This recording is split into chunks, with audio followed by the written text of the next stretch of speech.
it's really interesting when you have a young actor around someone who's terrific, an Al Pacino or somebody. Um, they come in knowing their lines, your lines, everybody's lines. And you need to know the lines well enough that you can forget them and do the performance. When I have my first three takes, a lot of times with young actors, it's the first three takes of them learning their lines really well finally, and that's inexcusable on the set.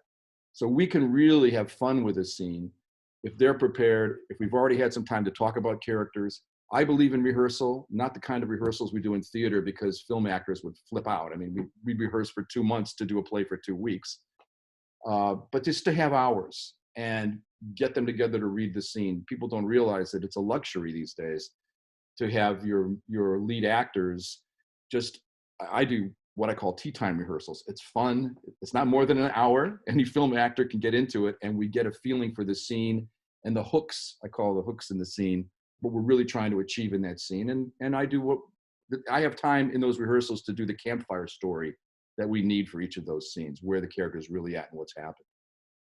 That's awesome. That's really actually very solid advice. It's something I've run into many times. And It's so simple, you assume. And the other funny thing is, again, regarding young actors, is everybody's got a look. Everyone can achieve their better self, but are you prepared to act? I've had people say, "Do you think I should be an actor?" And that's like saying, and it might be somebody very attractive or very charming. And that's a little bit like saying, "Do you think I should pitch baseball?" It's like, you look like a baseball player. Have you been out there? Have you been in local theater?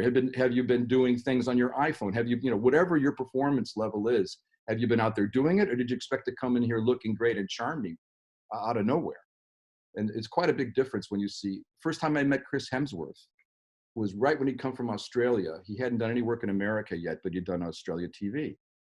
He reminded me so much of Tom Cruise. Tom Cruise has one of the most incredible work ethics of any actor. These are really disciplined people.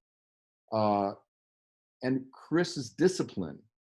I came in, I said, let's not have coffee. The manager asked me to meet him. I said, let's read a scene from a script I'm working on.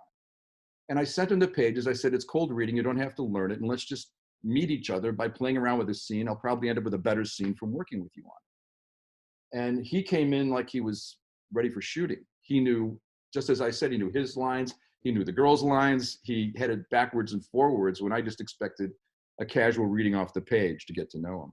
So look, you have to be competitive in that way. A lot of young people are competitive almost in this People magazine media way, where they look great, they handle themselves well, but have you been out there? Have you done a little theater? Have you done a little film? Have you been rehearsing?